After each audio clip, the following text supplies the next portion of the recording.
Afternoon. Time to wake up. We're going to go fast. Interpreters, if I'm going too fast, slow me down. Okay. All right. So I've been attending this conference for a long time. Back into Geneva. When was that? 1999. And for a while I was getting discouraged because we talk about the problems, and I was thinking, but they're not talking about the long-term solution. And I would like to say to Levon, the Ray family did not abandon the public schools. We never used them, just so you know. Okay, all right. So I want to talk about this. This is, before you fall asleep, all forms of schooling are the teaching, training, and indoctrination of children. All forms of schooling, public, private, and homeschooling. Since I was there, since you started in Prague, about 30 million American children have been indoctrinated for 12 years in public schools. They've been totally indoctrinated for 12 years. In America, about 500,000 have been instilled in home-based education since that first meeting in Prague. So there's something happening here. One of those groups is going diametrically opposed to what you believe in here, World Congress of Families. The other group is right with you. So I want to talk about a few things. Which do you prefer? The goal is a widespread belief in the value and goodness of the natural family and the practice of the natural family. But what we see and fret about, and I'm going to just click these. If you want this presentation, just send an email and you can go back and look at, so I'm not going to be able to talk about all these little lines here. But what we see and we fret about are the titles from the meeting here this week. They're taught at Twisted Definitions of the Family. Here's one of your talks from today: Gender Theory, Sanctity of Motherhood, the Ideology of Genderism, Gender Education. Okay, I got to save time. And by the way, it's not just LGBTQ anymore. It's LGBTQIA. They're adding a letter about every 3 years in America, if you didn't know it. Intersex and asexual now. All right, so we have all these things going on that we're concerned about. The problem is that there's a widespread deterioration of the natural family, and societies and cultures and governments are going against it very, very firmly. Let me ask you, if you're a strong, zealous, Orthodox Christian, are you going to put your children 6 hours per day in Islamic teaching? Or vice versa? If you're a Muslim, are you going to put your child 6 hours per day in Orthodox Christian teaching?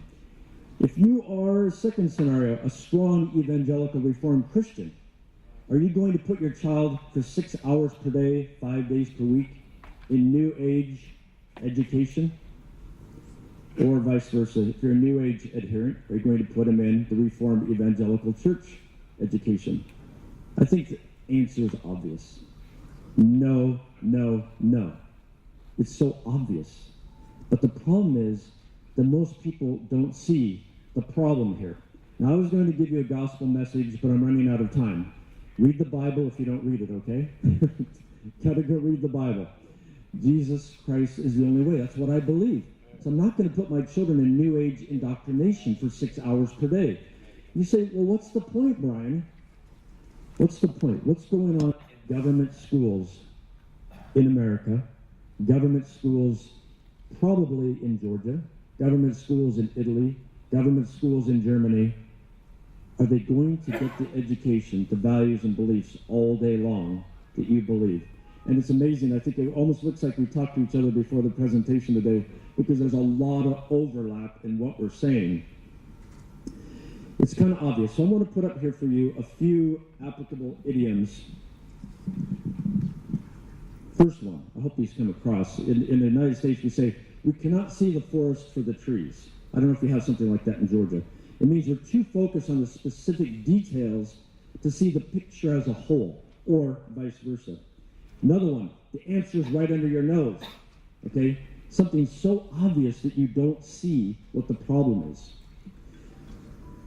Another idiom we have is, we can see the tip of the iceberg, but we cannot see the 90% that's going on underneath. So in the public schools in America and other places say, oh, look at those bad, horrible things that are happening.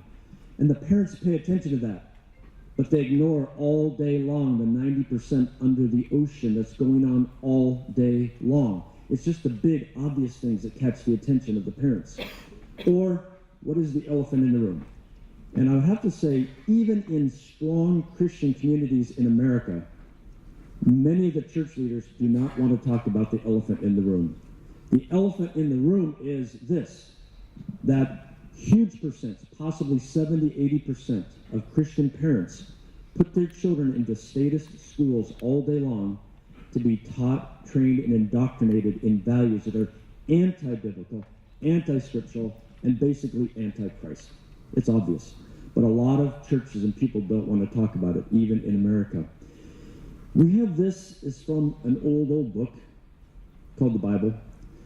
What is a pupil like when he gets older? He's like his teacher.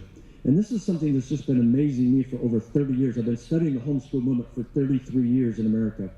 And we talk about America as the land of the free and the home of the brave. But 87% of the parents are putting the children in the government-controlled schools 5 days per week. They are not free, and they're not brave. I'm sorry. We're not free and brave anymore. It's just what's happening there. 12 formative years. And then many of these students go 4 more years to the government-controlled universities. And I'm going to give you a long list of depressing things here in a minute. What percent of the children in your nation, whether it's Georgia or you're visiting from somewhere else, what percent of the children are in statist schools? I don't even know. In Georgia, does anybody know? 100%? How about in Russia? 99.9? Okay, 99.5%. The Bible says a pupil is not above his teacher, but everyone after he's been fully trained will be like his teacher. So what could you conclude from this? The children, when they come up, are going to be like their teacher, the statist school. That's what they're going to be like, with a little influence from mom and dad. Why are you surprised? No one should be surprised that children turn out as they do, because they're actually churned out, like the butter. You smush it and you produce it. The public schools create basically twisted concepts in the children. They're anti-natural family. They're gender muddled. They're socialist, neo-Marxist, critical theorists, democratists, anti-free enterprise, and anti-U.S. Constitution. That's a lot of antis. But I might be exaggerating just a little bit, Larry. Just a little bit. They come out holding many values that are anti what people at the World Congress of Families promote. And I think that C.S. Lewis, we already had him, we referred to him, didn't we? Okay. So he talked about men without chests. And I don't mean chests as in Tarzan, but men without hearts. And here's the quote. All the time, such as the tragic comedy of our situation, we continue to clamor for those very qualities we are rendering impossible. You can hardly open a periodical, that's a magazine, without coming across the statement that what our civilization needs is more drive or dynamism or self-sacrifice or creativity. In a sort of ghastly simplicity, we remove the organ, so you take out the heart, and demand the function. Take the heart out, but you want the blood to be pumped. We make men without chests and expect of them virtue and enterprise. Now watch the last 2 sentences here. We laugh at honor and are shocked to find traitors in our midst. We castrate and bid the geldings be fruitful. So you take away the ability to do it, and then you wonder why children, people who are 20 years old and 25 years old, don't believe like you believe. Because you're ripping out their chests by the education you're giving them. If children are molded into hollow forms, why are you surprised? Why are we shocked that our children are traitors to our own values? I believe that the statist schools, at least in America, and from what I'm hearing today, and I've heard at a lot of other World Congresses of Family, are basically castrating children from the values that we hold dear at this Congress. And I see a few heads shaking yes. By the way, we were warned long ago about this. The founder of public schools in North Carolina said, the parents know not how to instruct them. I'm going to skip some part of this. But we need them in the schools where their minds can be enlightened.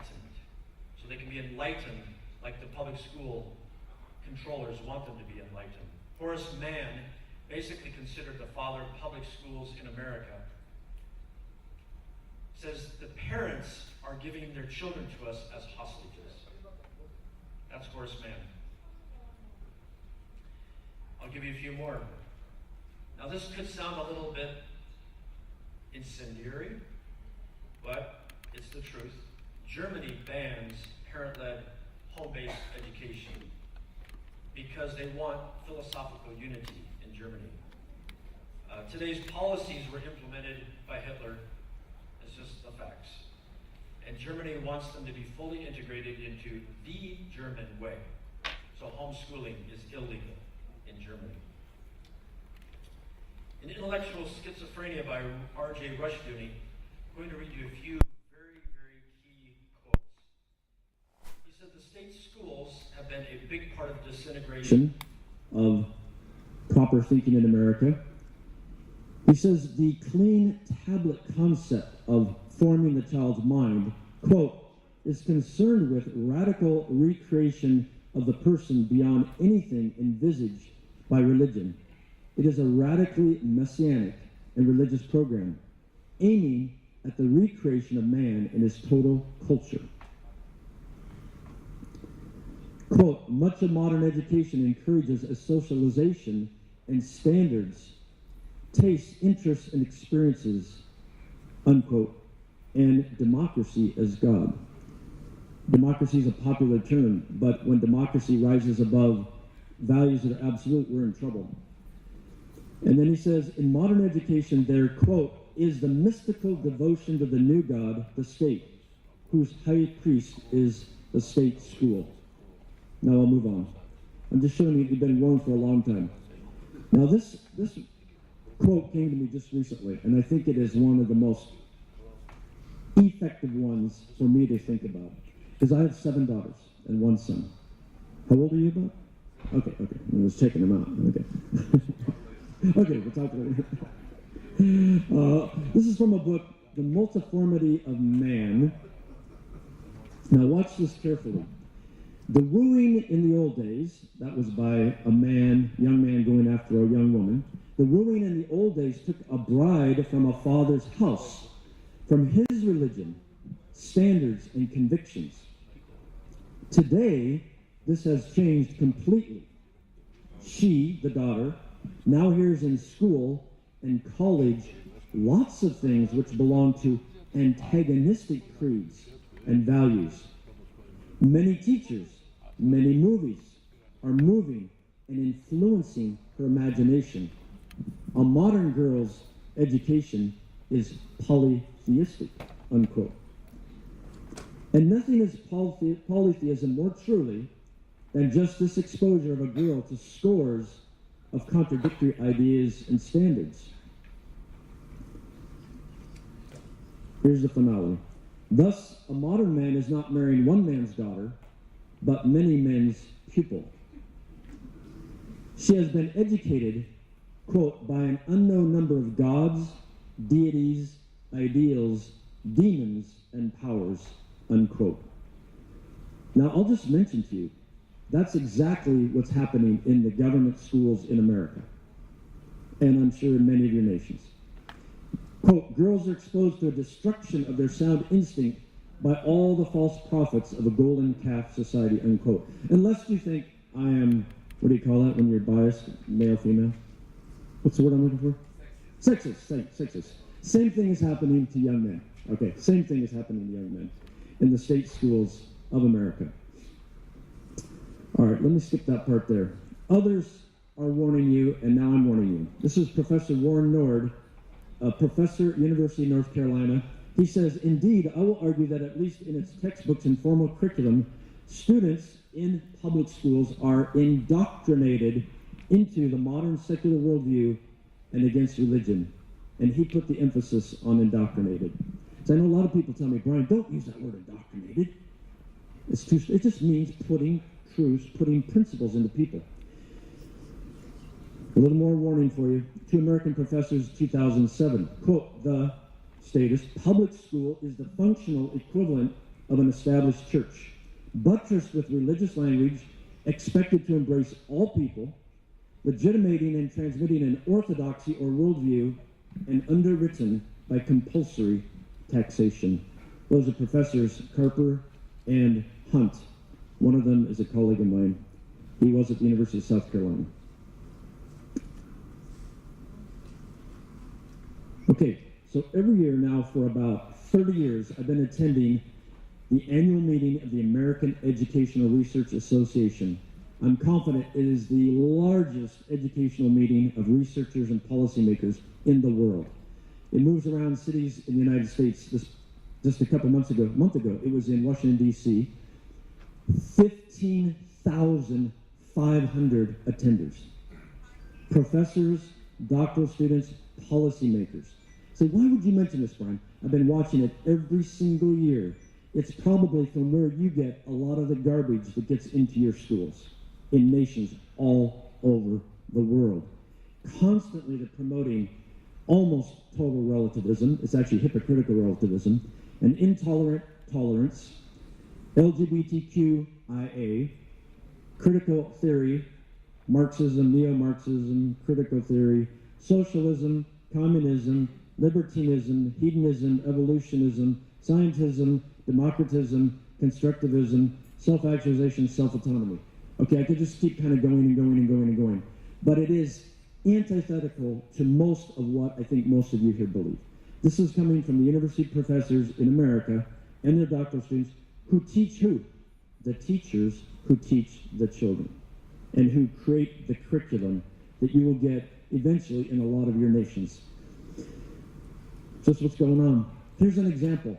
So as home education has grown in America, then you have people saying why it's bad for people, why it's bad for society. And here's just one example.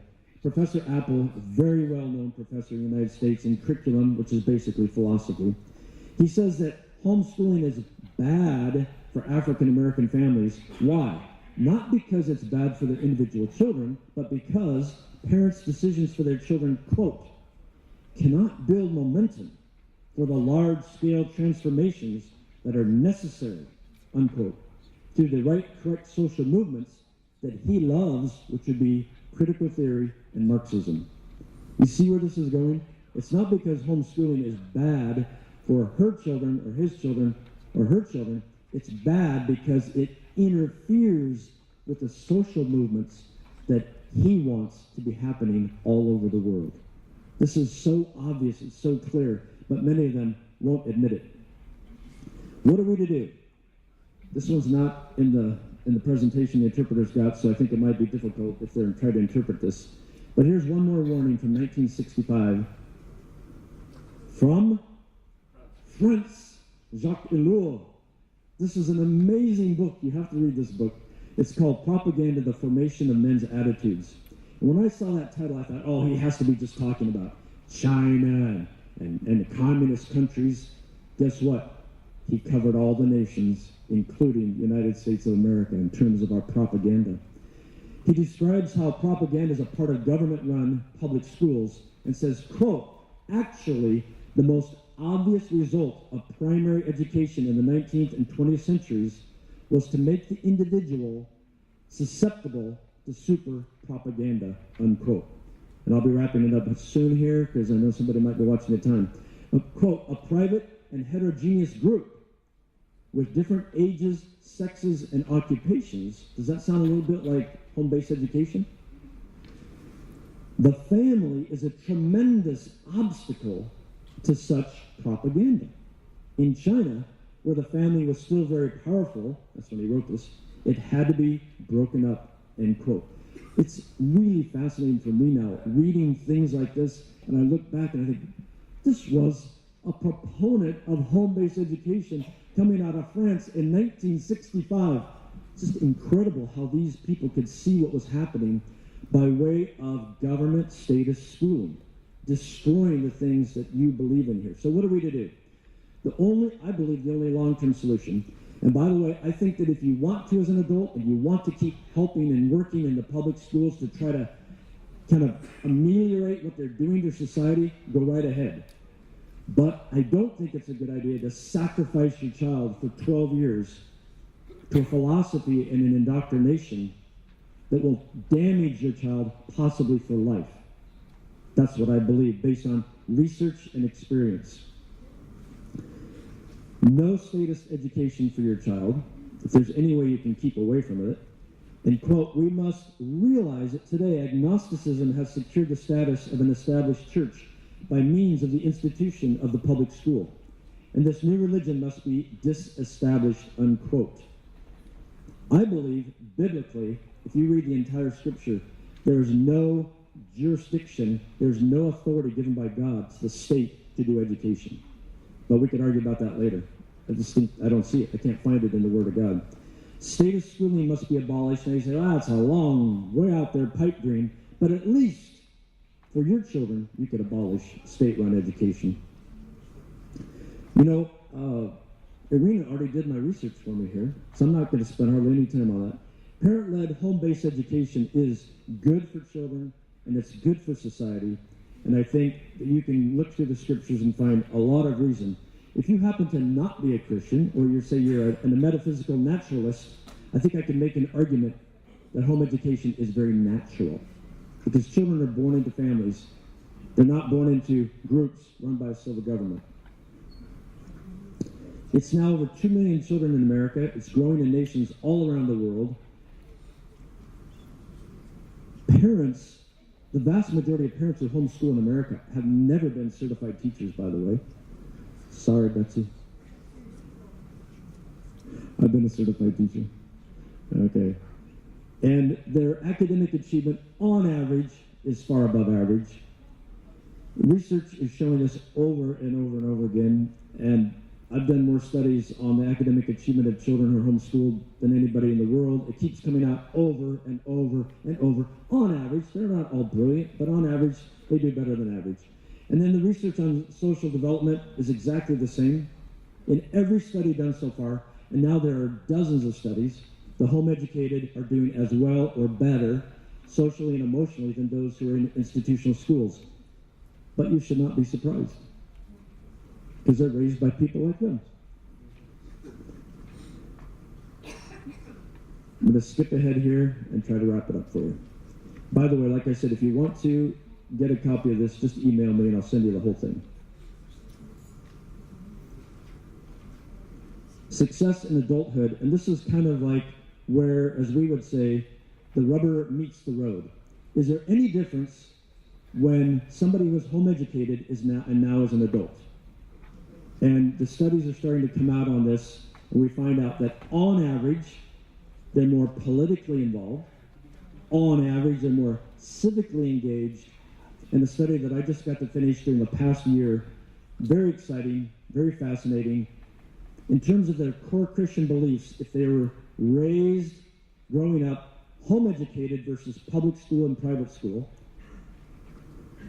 those who are home educated have stronger core Christian beliefs. Those who are home educated have stronger general Christian beliefs. Those who are home educated have more Christian, biblically based behaviors on average. And those who are home educated have beliefs that are more similar to their fathers than if they were public schooled or private schooled. And they have beliefs that are more similar to their mothers than if they were public schooled and private schooled. And you look at this and you should say, why would anybody be surprised? It makes a lot of sense. And it's what we're experiencing. The Bible tells us, after all, when a child is fully trained, he'll be like his teacher. You want your children to have beliefs like yours, it's more likely that if you home educate, they will be more like you than the statist, anti-biblical, anti-natural family kinds of values that will be there. I want to finish with these quotes by Dr. Albert Mohler. I would say that in the United States, it's taken a long time for the, you might call, conservative Christians or evangelical Christians and conservative Roman Catholics to finally wake up and say, we were ignoring it for too long. The statist schools destroy children's biblical, or Judeo-Christian belief systems. They basically can destroy it. It takes a lot of work to fight against that. It doesn't mean every child who went to public school is destroyed by it, but it takes a lot of work by families to counteract that when their children are in that 6 to 8 hours per day. Dr. Albert Mohler, well-known president of the Southern Baptist Theological Seminary, gave us this quote just a year ago where I was presenting this research that I just showed you. And this, to me, is very fascinating because most people with this kind of position will not say these kinds of things publicly. Quote, "All I'm telling you," he said to a public group, "is that's putting your children in statist schools, is delivering your children to Moloch in terms of the effect upon them," unquote. You know that was a false god in the Old Testament. Quote, "The experiments in how Christians can raise up a generation, and most have ended in failure," and by the way, he's talking about putting them in public schools, "it turns out that we're left with the Bible and the family where it should never have left," unquote. Last quote, "It is going to take raising," quote, "a generation of subversive counter-revolutionaries," unquote. So that's my challenge for you is it's time for you and people in nations all over the world to raise a generation of subversive counter-revolutionaries. And I believe, based on my experience, teaching in public schools, teaching in private schools, home educating 8 children, and doing research for 33 years, the most effective way to do that is to practice parent-led, home-based education. Thank you.